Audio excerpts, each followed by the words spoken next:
Prontinho. Então tá, bom dia, sejam todos muito bem-vindos à nossa penúltima aula do evento Enem 2022, o início, organizado aqui pelos professores do Mileto Grupos. Eu espero, né, que tenha sido um evento enriquecedor que nos oriente aí nos primeiros passos de como nos organizar em busca do alto rendimento no Enem desse ano. Espero que tenha dado para tirar bastante proveito. Essa nossa aula, então, ela tem uma funcionalidade muito estratégica, né? A gente já teve aulas de conteúdo, só que o que a gente queria mostrar agora? Que a aula, ela é um dos momentos mais importantes da nossa formação, mas ela sozinha não basta, né? O nosso grande objetivo, então, nesse encontro, é mostrar como que o estudante deve organizar o seu pós-aula, né? Depois que ele tem um conteúdo novo pela primeira vez, como que ele age para garantir que esse conteúdo seja melhor apreendido na sua cabeça. A gente não pode achar que o que determina se a gente vai lembrar bem ou não de um conteúdo é só o momento da aula. Ah, se eu prestar atenção, eu vou lembrar, se eu não prestar, eu não vou lembrar. Não é tão simples assim. Eu posso prestar muita atenção na aula, mas a memória humana é algo completamente limitado, cheio de falhas, né? E por conta disso, esse conteúdo ele vai esfriando, ele vai se perdendo. Então, o grande segredo é que a gente deve planejar o nosso pós-conteúdo novo. Eu tenho que ter uma estratégia a partir do dia que eu vi um conteúdo pela primeira vez, digamos, Grécia Antiga, né? Pegando o exemplo da história, que daí estamos mais em casa. Tive o conteúdo de Grécia Antiga. Eu preciso saber que a minha tarefa com a Grécia Antiga não terminou. Para que eu chegue com condições de acertar as questões no Enem, que vai ser em novembro. Tu teve essa aula de Grécia Antiga, por exemplo, em março. Tá? A turma de História ali vai ter ainda esse mês, Grécia e Roma Antiga.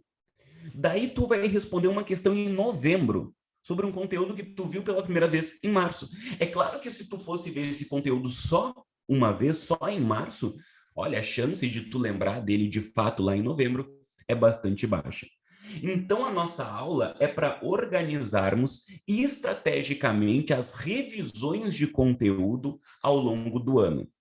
Então, vai ser uma aula de método de estudo, tá? Vai ser uma aula de estratégia de organização do estudo, com um objetivo principal, tá? A maior retenção do conteúdo na memória. A maior retenção do conteúdo na memória. Que eu acho que é uma das coisas mais valiosas que o vestibulando deseja, né? Se o vestibulando pudesse escolher alguma coisa no seu estudo, provavelmente seria não esquecer nenhum detalhe do conteúdo depois que ele estuda. Porque o nosso problema, muitas vezes, não é que a gente não estude, é só que a gente estudou, mas aquele conteúdo se esvaiu. E isso é até problemático, porque às vezes a gente se sente burro, né? A gente acha que, então eu sou burro, porque eu estudo, eu vi o conteúdo. Eu chego para fazer a questão lá, depois eu não lembro, então isso quer dizer que eu sou burro. Não, isso quer dizer só que a gente não organizou as revisões de maneira que elas favoreçam a minha memória. De modo que a minha memória tenha facilidades para acessar esse conteúdo. E a gente pode simplificar um pouquinho a nossa memória imaginando assim, ó. A nossa memória ela trabalha principalmente com duas frequências, as memórias curtas e as memórias longas. As memórias curtas são aquelas que a gente não vai lembrar por muito tempo, como o nome diz, é algo que logo eu vou esquecer. As memórias longas são aquelas que nos surpreendem, por exemplo, deve ter músicas que tu sabe cantar, né? Lá da tua infância, ou do início da tua adolescência, que as pessoas até se impressionam, pô, como é que tu sabe toda essa letra ainda? Né? Daí comentaram no chat, lembramos com mais facilidade de coisas sem relevância, que ódio, é. Pior que a gente tem um pouquinho dessa sensação de que aquilo que a gente precisa menos, a gente lembra mais. Por quê? Porque talvez essas coisas que a gente precise menos aconteceram em momentos mais marcantes para nós. Né? Pô, uma música que eu escutei várias vezes na adolescência e isso, de alguma maneira, né, aconteceu numa fase da minha adolescência que foi muito importante para constituir a minha identidade. Então, dada a importância daquele momento, a tua memória vai recordar daquilo com muito mais força. Ó, o chat.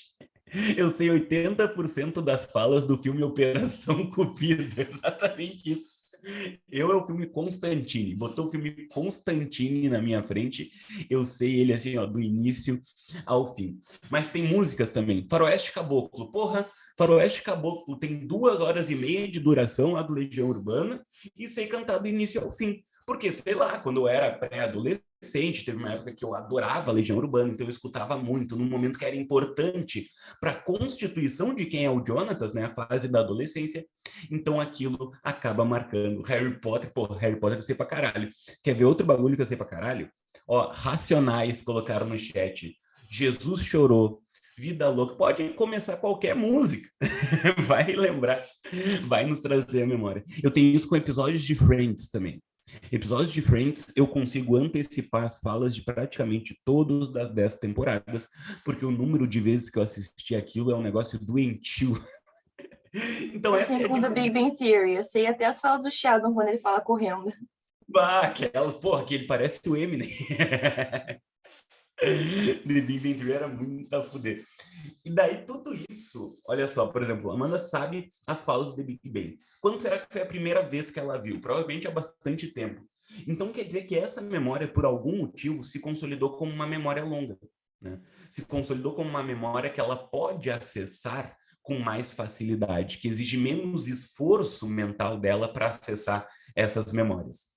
E é claro que com o conteúdo a gente nunca vai conseguir fazer algo tão profundo assim. Tá? Não vamos mentir também e dizer que a gente vai lembrar do conteúdo das revoltas regenciais do Brasil Império, assim como eu lembro das músicas que marcaram a minha adolescência. Claro que não. O estudo desse conteúdo não se dá num momento tão propício à memorização. Na verdade, tu tem esse conteúdo no momento que é prejudicial para a tua memória, que é um momento de tensão, de nervosismo com o Enem. Tu tá te cobrando para conseguir incorporar aquele conteúdo. Então é claro que a gente não vai ter o tipo de memória aqui que a gente teria com as coisas que a gente tem um apego da nossa infância. Não é isso. Mas, depois de muito tempo de estudo, alguns teóricos demonstraram estratégias para garantir não uma memória perfeita, mas um esquecimento muito menor. Né? A gente vai chamar isso, né, essas teorias, de teorias de reversão da curva do esquecimento. E é sobre isso que eu vou começar falando com vocês hoje, né? Mas é uma aula que vai ser bastante prática. Eu não vou te explicar o que é a curva de esquecimento. Eu vou te mostrar ela e depois a gente vai pensar a partir dela como que a gente organiza na prática mesmo, uma caneta no papel, como que a gente organiza as nossas revisões. Beleza? Essa é a ideia, então vamos lá. Pessoal, o princípio básico da curva de esquecimento, tá, é de um teórico alemão chamado Ebbinghaus, e ele constituiu uma espécie de gráfico, né, que no gráfico original tinha até o percentual de memória, a gente não precisa de tanto detalhe assim, mas ele desenvolveu um gráfico de como que a nossa memória trabalha com conteúdos novos que a gente vai recebendo. O Ebbinghaus, ele era da área da educação, então ele não está pensando só na memória de forma geral, ele está pensando na memória dedicada aos estudos também e ao aprendizado, que é o que a gente está buscando. E ele acaba demonstrando, de alguma maneira, o seguinte, tá? Digamos que tu teve o conteúdo aqui, tá? Deixa eu mudar a cor para destacar melhor. Tu teve o conteúdo aqui na hora zero, né? Então, ele vai demonstrar que 1 hora depois, né, seria o ideal de tu já fazer uma revisão. Por quê? Aqui em azul, a gente tem a tendência da nossa curva de esquecimento caso a gente não revise o conteúdo, beleza? Em azul é o que acontece com a nossa curva de esquecimento quando a gente não revisa o conteúdo. Então, eu tive a aula aqui na hora zero, não revisei mais. Quando eu chego 1 semana depois, a minha memória já está um lixo. E quando eu chego 1 mês depois, parece que eu nunca nem vi aquele conteúdo. Daí, quando tu vai revisar ele pela primeira vez 1 mês depois, parece que é um conteúdo novo. Acho que todo mundo já teve em algum momento essa sensação. Então, Ebbinghaus vai mostrar que se a gente organizar 4 revisões, A cada conteúdo, a gente contribui muito para reverter essa curva de esquecimento. E ele propõe qual é a regularidade que essas revisões devem ter. Pessoal, depois que a gente incorpora isso na rotina, né? Revoltas regenciais é essa curva azul aí. Revoltas regenciais é foda. Mas quando a gente coloca, né, em perspectiva que tem o passo a passo aqui de como organizar as nossas revisões, o que eu posso te dizer é o seguinte: colocar pela primeira vez, na primeira semana em prática, é um pouco difícil. Na segunda semana, tu já está confortável. E depois, pessoal, tu vai ter um ritmo de revisão tão eficiente, e isso vai te distinguir tanto, vai facilitar tanto o teu estudo, que eu juro que isso daqui recompensa muito, tá? De verdade. Eu, ano passado, elaborei horários de estudo para alguns alunos, né, que eu acompanhei para o vestibular e Enem, e eu peguei alguns exemplos de horários para te mostrar como que eu montei o horário de estudo semanal de acordo com as 4 revisões de Ebbinghaus, né? Então, para te mostrar que dá para colocar na tua rotina, sim, essas 4 revisões. Andei vendo alguns professores na internet dizendo, né, que a curva de Ebbinghaus ela não é tão útil assim, porque ninguém consegue organizar 4 revisões de verdade para cada conteúdo. E consegue sim, tá? Consegue sim, vou te mostrar na aula de hoje que eu fiz isso, tá? No mínimo, a curva de esquecimento eu apliquei, eu acho que com 6 alunos de mentoria ano passado, eu trouxe o horário de 3 deles para vocês verem. Não são horários leves, mas não são horários monstruosos, e são horários que fazem 4 revisões por conteúdo e são extremamente efetivos, beleza? Então confiem de fato, porque é um método que a gente já está testando e está tendo resultado legal. Então, bora lá. Estava te dizendo, então, que o primeiro momento para fazer uma revisão é algumas horas depois, no mesmo dia que tu teve o conteúdo novo. Depois, 24 horas depois, é um bom momento de novo, tá? Então, por exemplo, tu teve... Qual era o conteúdo que eu tinha dado de exemplo mesmo? Esqueci. Mas tu teve Primeira Guerra Mundial aqui. Tinha falado de Grécia Antiga. Tu teve Grécia Antiga aqui, tá? Tu teve a aula ali às 10 da manhã. Daí, lá pelas 6 da tarde, no final do teu dia de estudo, é legal dar uma olhada de novo naquele conteúdo, bem rapidinho, só para dar uma refrescada na memória. Pois bem, no dia seguinte, mais uma revisão. 7 dias depois, pessoal, uma terceira revisão e 30 dias depois, uma quarta revisão. E nesse momento, a sensação que nos dá é que deve ser muito difícil organizar isso para saber o que revisar a cada dia. Pessoal, a verdade é que existe uma tecnologia há algum tempo já que tem nos ajudado com isso, mas infelizmente a gente tem abandonado nas nossas gerações tecnológicas. E essa tecnologia se chama calendário. A gente com um calendário, pessoal. Esse aqui é o calendário que eu entreguei para esses alunos ano passado, por isso que está 2021. Eu não comecei a elaborar ainda horários esse ano, então eu não adaptei o nosso calendário de conteúdo. Mas o calendário é um negócio assim, ó, que existe desde a antiguidade e, pô, se existe há tanto tempo é porque tem funcionado, tá ligado? O pessoal tem utilizado, tem dado certo, e quando tu vai para casa dos teus parentes mais velhos, tem os calendários na parede, o pessoal coloca na parede e daí às vezes anota a caneta ali o dia que trocou o gás. A minha mãe fazia assim, colocava o dia que trocou o gás para ver na próxima troca quanto tempo o gás tinha durado. O pessoal se organizava assim e a gente também pode. E isso vai nos ajudar muito, tá? Então eu te disse, ó, depois aqui eu já vou voltar para te mostrar os horários, tá? Mas a gente organiza da seguinte maneira as 4 revisões, tá? Digamos, ó, aqui é terça-feira, é o dia que a gente teve a nossa aula de história, né? Então, terça-feira, a gente teve Grécia Antiga. Daí tu anota no teu calendário assim, ó, conteúdo novo, Grécia. E o que que tu vai fazer a partir disso? Tu saiu da aula, né? Saiu da aula, teve aula das 10 ao meio-dia, digamos na terça-feira, né? Se quiser, estamos aí, nosso extensivo de história. Daí tu teve aula das 10 ao meio-dia, terminou a aula, tu pega o teu calendário e anota conteúdo novo, Grécia Antiga. E agora, pessoal, depois que tu anotou isso, tu vai já posicionar quais são as 4 revisões que tu tem que fazer. Olha que barbada. Tu vai colocar revisão do dia, Grécia. Depois, no dia seguinte, tu já anota revisão de 24 horas, Grécia. Daí tu conta 7 dias de quando tu teve a aula e 7 dias depois tu coloca a revisão de 7 dias de Grécia e depois é só pular para um mês. Então eu tive aula aqui, eu faço 1, 2, 3, né? E eu tenho aqui na semana seguinte, que vai ficar nesse caso na virada de mês, a revisão de 30 dias de Grécia Antiga.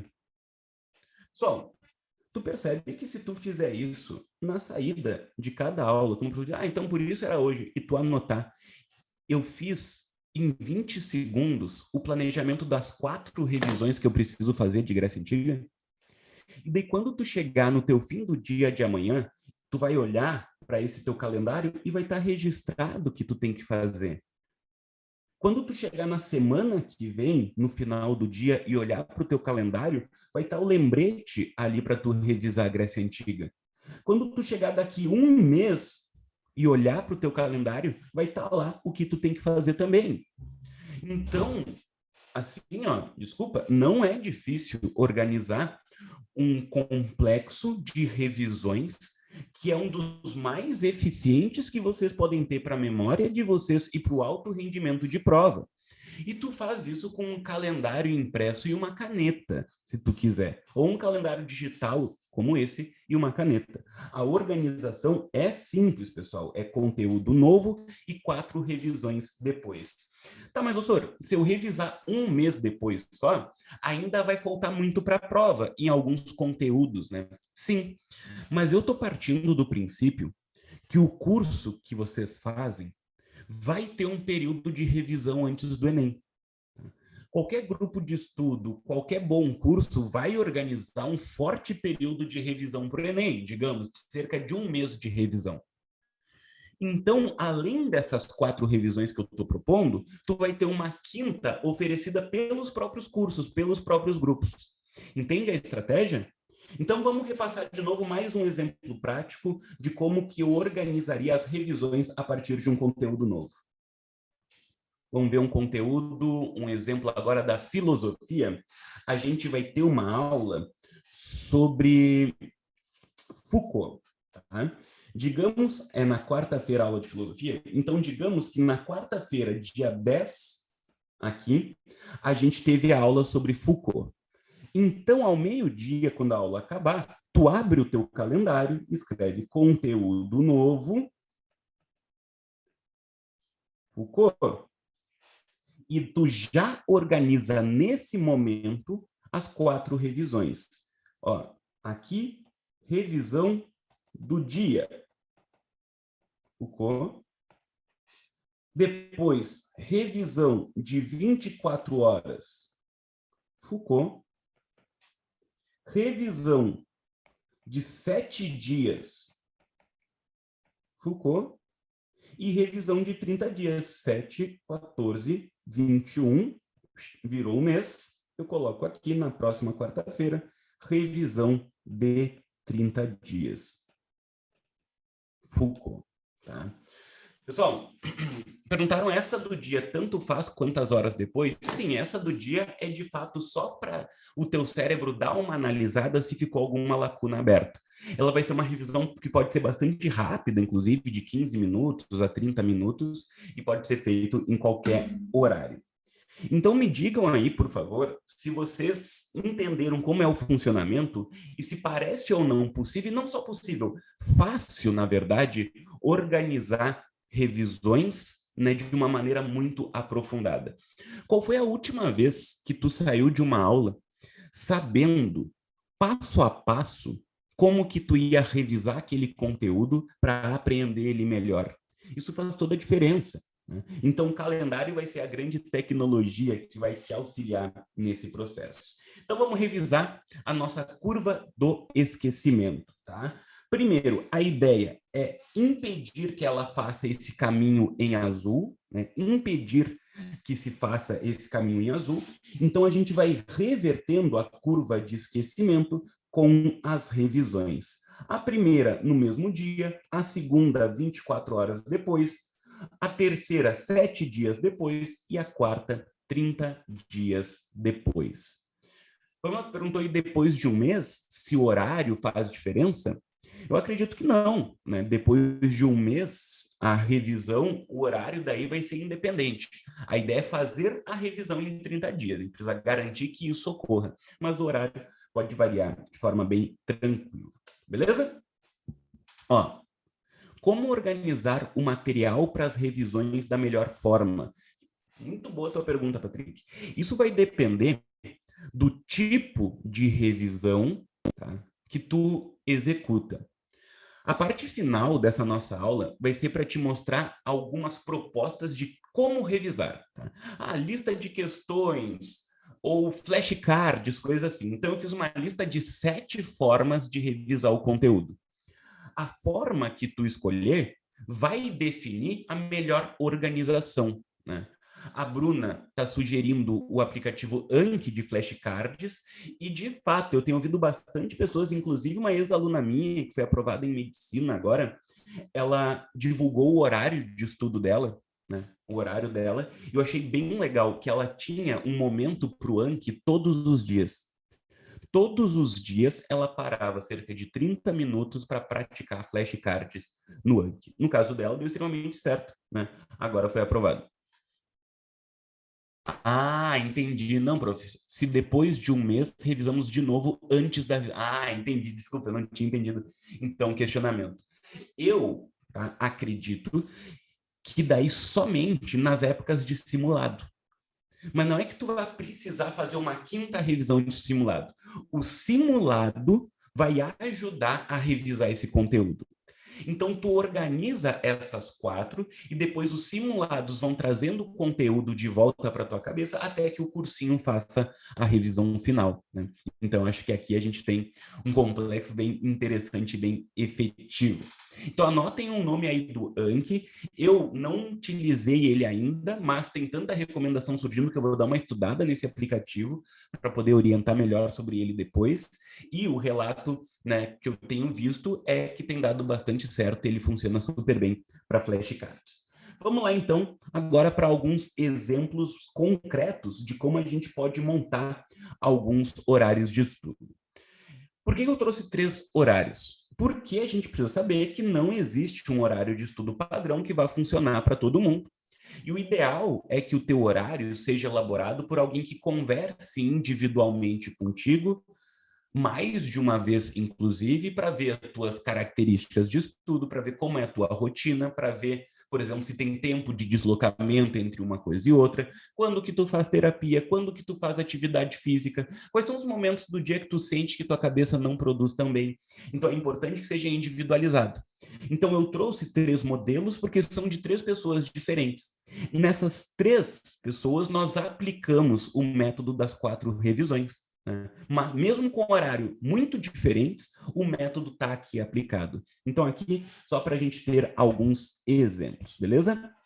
Vamos começar aqui pelo horário, tá? Que é de uma pessoa que estava fazendo todas as aulas online e gravadas. Ou seja, o horário da aula a gente pôde definir em completa liberdade. Então, foi um horário que a gente montou assim, ó, muito facilmente. Como não era ao vivo nem presencial, a gente pôde jogar bastante. Então, olha só o que a gente fez. Tá? Essa estratégia eu achei bem legal. Antes, né, desse aluno assistir a aula do dia, ele executa as revisões do conteúdo de 30 dias atrás e de 7 dias atrás. Por quê? Porque daí, antes de assistir a aula, ele vai ter revisado os últimos conteúdos e, normalmente, os conteúdos têm uma continuidade. Então, ao fazer a revisão de 30 e a revisão de 7 antes de assistir a aula, ele ajuda a compreender essa aula aqui melhor. Isso só foi possível, repito, porque a gente tinha completa liberdade para colocar o horário da aula onde quisesse. Aqui, pessoal, também era um estudante mais experiente, mais disciplinado com os horários.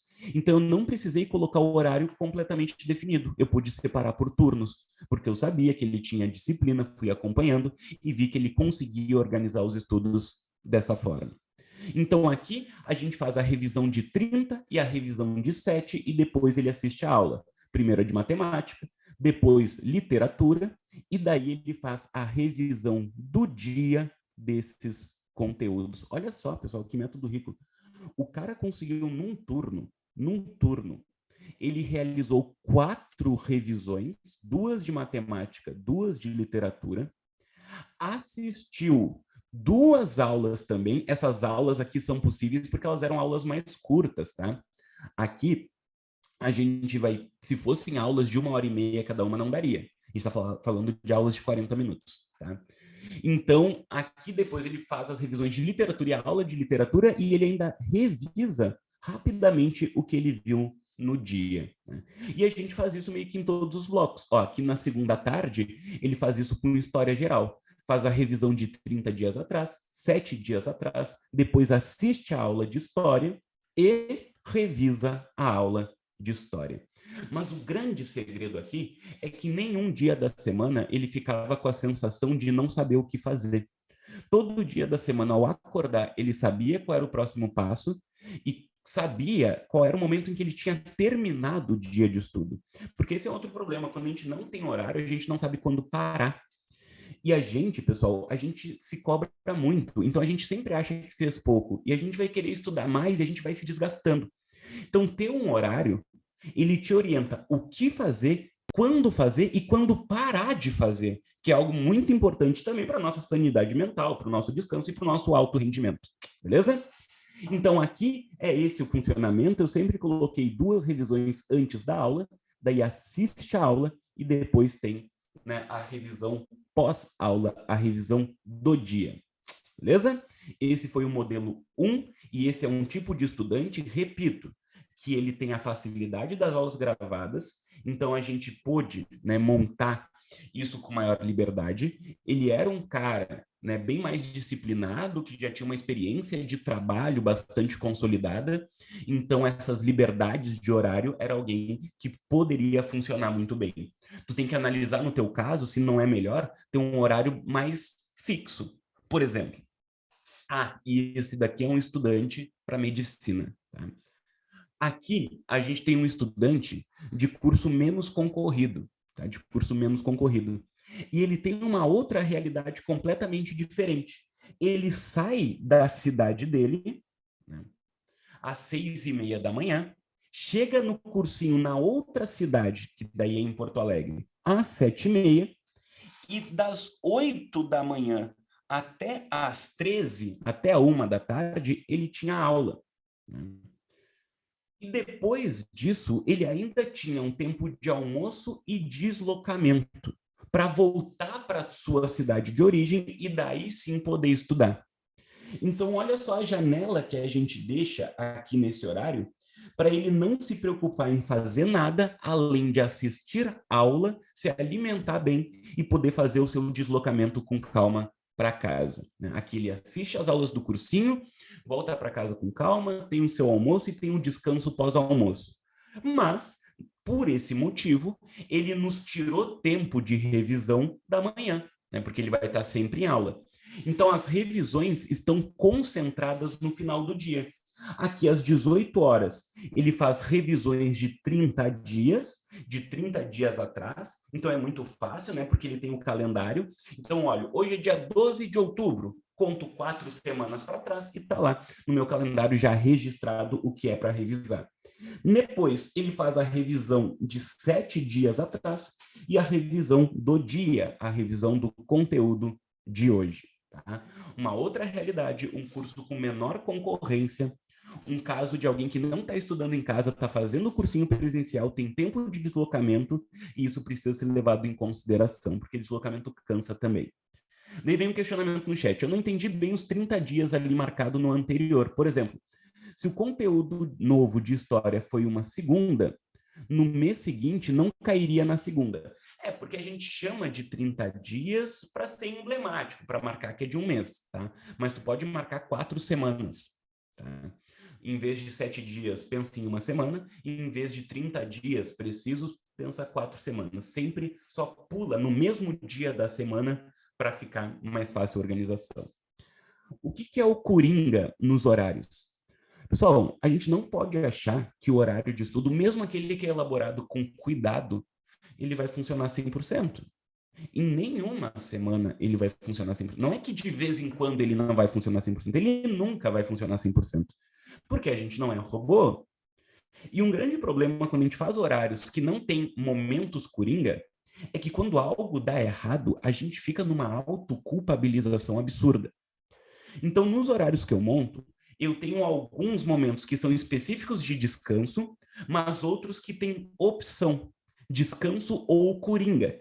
Por quê? Porque no começo da semana, se por um acaso ele não conseguir fazer algo, em vez de ficar ali se martirizando, ele pode se repaginar e pensar, eu tenho horário coringa, então essa atividade que eu não fiz vai para lá.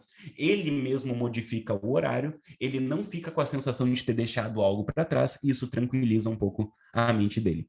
Então, os horários coringa servem para facilitar a nossa tranquilidade quando a gente não consegue dar conta de algo nos dias anteriores. Beleza?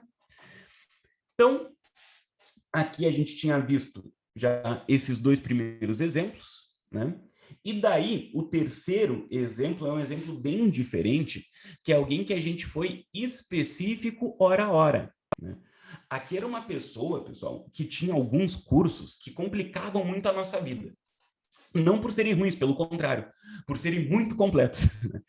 Essa pessoa, ela fazia um grupo de química, por exemplo, que tinha umas 12 horas aulas por semana, porque era 6 horas aula ao vivo, daí mais 4 horas aulas gravadas, depois tinha mais 2 horas de resolução de questões. Então, é alguém que tinha uma dinâmica bastante diferente. Aqui é alguém que tem objetivo, né, de medicina, mas um objetivo um pouquinho diferente dos outros 2 casos, porque os outros 2 casos eram Enem e URGS. Aqui a gente tem Enem e UERJ, os principais objetivos, tá? Estadual do Rio de Janeiro. Então, isso vai modificar também um pouquinho o funcionamento do horário. Além disso, essa aluna desse horário, ela tinha a peculiaridade de alguns grupos serem gravados, então eu podia jogar com algumas aulas, mas outros grupos serem ao vivo. Então, para privilegiar a aula ao vivo, a gente, né, permite que o horário seja fixo ali para ela ter interação direto com os professores, poder tirar dúvida, que é mais eficiente. Então, aqui, o horário dela começa de uma forma que eu não podia escolher. As aulas de química na segunda são fixas. E daí, como é muito pesado, ela ficava das 8 da manhã ao meio-dia tendo direto de química. Pessoal, eu libero daqui até as 14 horas para não fazer nada, né? O máximo possível de descanso. Depois, a gente vai vir com as revisões. A revisão de 4 semanas atrás, de uma semana atrás, e a revisão da aula de hoje de manhã. O que acontece? Ela tinha muita dificuldade em vencer as listas de matemática. O professor de matemática dela dava listas muito extensas. Então, eu deixava também alguns momentos de recuperação de matemática. Se ela não conseguisse dar conta daquelas listas, ela sabia que ali na segunda, no final do dia, ela poderia terminar. Esse grupo de questões é o grupo que ela fazia comigo, é o grupo de resolução de questões Enem, então também é um horário fixo e a gente manteve ao vivo para não mexer, para não interferir. Beleza? Daí depois, na terça, ó, ela tinha aula de história comigo, isso não dá para mexer, era ao vivo, e ela tinha filosofia e sociologia comigo também de tarde, não dava para mexer, era fixo, né? Daí, a gente colocou as revisões para depois. Mas o que eu quero que tu perceba é que mesmo com modelos muito diferentes, rotinas diferentes e com objetivo em cursos diferentes, todo o horário pode ser orientado através das 4 revisões. Tá? A gente só precisa ter o horário bem organizado, a gente saber que horas a gente vai fazer cada revisão e saber a hora de parar as revisões. Porque é claro que não dá para fazer 4 revisões de 2 horas e meia. Eu estou falando de revisões de 30 minutos, 45 minutos cada uma. E daí tu pensa, Sora, mas 45 minutos de revisão é pouco tempo. É, vezes 4? Ou foi a última vez que tu revisou 3 horas bem revisadas e estratégicas de um conteúdo novo? Né? Aqui a gente usa 3 a 4 horas de revisão, mas dividido em 4 momentos. Né? Então fica mais curto. Tem algum microfone que está dando uma aqui? Aí. Mas daí tu consegue, então, organizar, né? Só que as revisões são mais curtas mesmo, porque tu vai revisar mais vezes, então cada vez é um período de tempo menor, beleza? Exercício semanal é considerado revisão? Sim, é um dos modelos de revisão que a gente pode utilizar de maneira bem eficiente, tá? Inclusive, o exercício semanal eu diria que é a revisão obrigatória, né? Tu tem uma liberdade para ver coisas que funcionam bem contigo, né? Tipo flashcards, resumos, coisas assim, mas tem um negócio que não pode abrir mão, que é a resolução dessas questões semanais. Então, sim, eu diria que é um dos melhores modelos de revisão que a gente pode fazer. Beleza? Então, aqui mostrei esses exemplos e agora queria comentar alguns tipos de revisão que tu pode incorporar na tua rotina, ok? Ó, um tipo de revisão que funciona legal é a leitura do material, marcando, né, aquilo, digamos assim, que seria mais importante. Então, eu faço a leitura do material. Tem muita gente que está abrindo mão de ler o livro didático, isso é um problema, tá? Ah, porque o livro foi escrito pelo meu professor mesmo, então eu assisto a aula. Pessoal, não são as mesmas coisas. Se o curso do professor foi elaborado tendo um livro didático e tendo as aulas, é porque ele considera que o teu rendimento depende dos dois, de tu estudar o material dele e assistir a aula dele. Então, um tipo de revisão é a leitura do material. Beleza. Segundo tipo de revisão que tu pode utilizar é a lista de exercícios. Quer ver um negócio que facilita muito? Tu ter essas revisões meio que já pré-programadas. Por exemplo, a minha revisão do dia, eu sempre elaboro flashcards. A minha revisão de 24 horas depois, eu sempre respondo a lista de questões. A minha revisão de 7 dias, eu sempre vou responder os flashcards que eu tinha elaborado antes. E na revisão de 30 dias, eu vou ler o livro e resolver mais algumas questões daquele assunto, tá? Só um modelo que eu estou inventando agora, tá? Não copia isso como se fosse o teu, é só para a gente entender a lógica. Mas é que daí tu chega lá no calendário depois e tu pensa assim, ó, tá, agora eu tenho uma revisão de 30 dias de Foucault. O que eu vou fazer para revisar? E tu não fica com essa dúvida, porque tu sabe, ó, se é uma revisão de 30 dias, quer dizer que eu preciso ler o capítulo do livro e resolver mais algumas questões sobre isso. Beleza? Perguntaram se eu vou ajudar esse ano a montar cronograma também e questão de valores. Eu ainda não defini isso, tá? Se eu vou conseguir atender alunos nesse formato, porque, enfim, outras demandas de trabalho. Mas assim que eu souber, eu mando um recadinho ali. Mas, de qualquer forma, manda mensagem se tiver alguma dúvida, Balsor. Ó, não sei o que fazer com isso daqui, vou responder com o maior prazer, óbvio, sem cobrar nada, tá? Mas depois, se precisar de um atendimento mais personalizado, a gente pode bater um papo. Então tá, primeiro tipo, leitura do material. Segundo tipo, lista de exercícios, que normalmente vai ser disponibilizado pelo professor, né, ou está no capítulo do livro. Depois, o terceiro tipo, trabalhar em cima dos erros e das dúvidas da listas. Pessoal, a gente acha, às vezes, que quando a gente para fazer uma lista de questões, a gente tem que fazer ela do início ao fim e já trabalhar em cima do erro e já tirar a dúvida imediatamente. Daí, cada vez que tu vai fazer uma lista, é uma tortura, porque tu precisa ficar 3 horas em cima de uma lista. Da próxima vez, tu já nem quer fazer lista mais, porque tu aprendeu que fazer lista é muito demorado e é uma tortura. Reparte as tarefas, pessoal. Uma coisa é responder a lista de exercícios. Outra coisa é pegar os erros e trabalhar em cima desses erros e fazer a revisão ali. Coloca isso em momentos separados. Não acha que tu tem que fazer tudo e deixar a tua rotina pesada sendo que tu tem a opção de repartir isso de forma mais agradável e confortável, né? Então, uma das revisões faz a lista, outra das revisões pega os erros, as dúvidas e trabalha em cima. Elaboração de resumos, tem gente que gosta, diz que funciona legal, porque trabalha com memória motora. Recomendo que vocês cuidem só essa dinâmica para achar um período de tempo equilibrado para isso, que a elaboração do resumo não leve horas, porque daí tu poderia estar aproveitando esse tempo de forma mais efetiva. Outro tipo de revisão, elaborar os flashcards, por exemplo, vai lá no aplicativo Anki, né? Elabora os flashcards. Outra revisão é responder os flashcards. E aquilo, né, pessoal, que eu vou dizer, mas para muita gente vai entrar por aqui e sair por aqui, que é o que pode muito nos salvar e pode garantir uma aprovação muito mais rápida, que é buscar pessoas que aceitem que a gente troque explicações de conteúdo. Se tu conseguir um grupo de colegas para vocês combinarem um horário semanal em que vocês vão explicar um conteúdo um para o outro, tá? A tua retenção desse conteúdo vai ser um negócio que tu vai, assim, ó, vai ser inacreditável. Vai te dar vontade de ser professor. Se tu começar a explicar o conteúdo para alguém, reunir um grupo de estudos com os teus colegas, 3, 4, 5 pessoas que se reúnam pelo Google Meet uma vez por semana para explicar o conteúdo um para o outro, pessoal, vai dar vontade de ser professor, de tanto que vocês vão entender melhor o conteúdo, de tanto que o conteúdo vai fazer mais sentido na cabeça de vocês, né?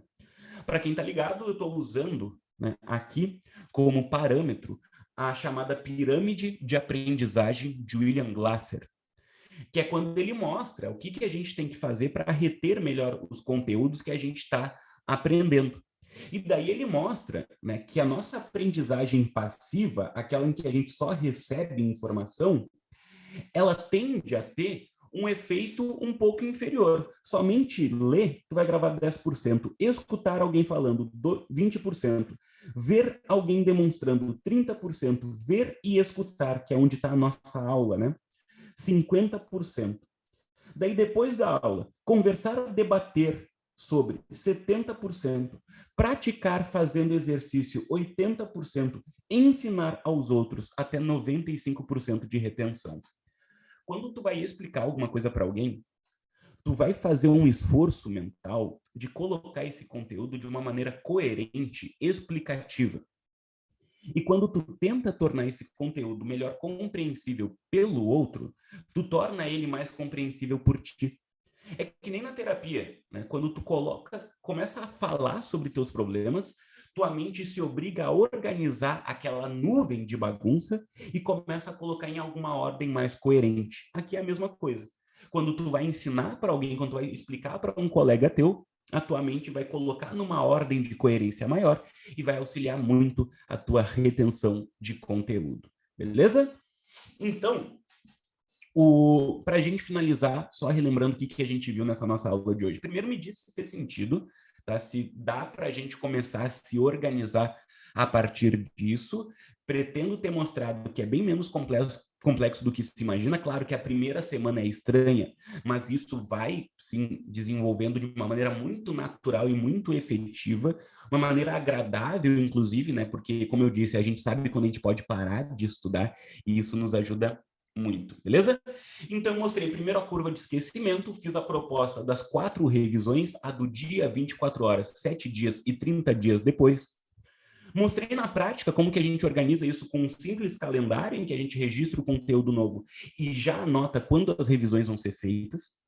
Depois eu mostrei exemplos de horários para ver como diferentes rotinas podem incorporar essa metodologia. Claro que daí as revisões vão variar de tempo, que tem menos tempo ajusta a revisão para um período mais curto. E agora a gente falou sobre os modelos possíveis que vocês podem escolher para organizar essas revisões aí. E lembrando, vocês podem deixar isso de maneira fixa. Sempre a revisão do dia ser de um tipo, de 24 horas de outro, 7 dias de outro e 30 dias de outro. Só nunca abram mão das questões, é obrigatório que elas apareçam aí. Beleza? De minha parte, foi um prazer bater esse papo. Eu gosto muito de falar sobre estudo e de eficiência, de como tornar o estudo algo mais produtivo e algo, inclusive, mais agradável para quem se sinta mais orgulhoso de estar aprendendo as coisas. Eu acho que isso faz muita diferença. Então, eu espero ter contribuído com isso. E não esqueçam que agora, às 11, né, a gente vai ter aula sobre como pontuar alto em ciências da natureza. Beleza? Ah, que comentário gostoso. Foi muito bom, nem dá para acreditar que essa aula foi gratuita. Vou contar para os guris e eles vão ficar muito felizes que o nosso evento gerou essa sensação. Beleza? Então tá. Um beijo para vocês. Bons estudos. Vou liberar aqui porque o Bruno vai usar o escritório dele agora para já entrar na sequência com a aula de vocês. Um beijo. Deixa eu encerrar a nossa gravação a partir de agora.